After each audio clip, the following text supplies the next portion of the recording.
उसाळ्याच्या दिवसात आज कट केलेला चारा उद्यासाठी वापरायचा असतो. तर आपण आपल्या फार्मवरती दूरच्या शेतात उद्याच्या TMR चाऱ्यासाठी दशरथ कट केलेला आहे. त्याचबरोबर शेवरी आहे, सुबाबळ आहे, तुती आहे, या बाजूला सुपर नेपियर आणि स्मार्ट नेपियर आहे.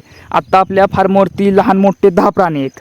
आत्ताशी आपल्याकडे चारा व्हायला लागलेला आहे. तर TMR चाऱ्यासाठी एवढा कट केलेला चारा आहे. आता हा चारा आपण घरी घेऊन जाणार आणि भिंतीकडेला असा सुट्टा करून उभा करून ठेवणार, जेणेकरून याच्यामध्ये जर पाणी असेल, याच्यावरती जर किडे गोगलगाय असेल तर ती निघून जाईल. कट केलेला चारा 12 तास किमान आपण उभा करून ठेवला पाहिजे. आणि पावसाळ्याच्या दिवसामध्ये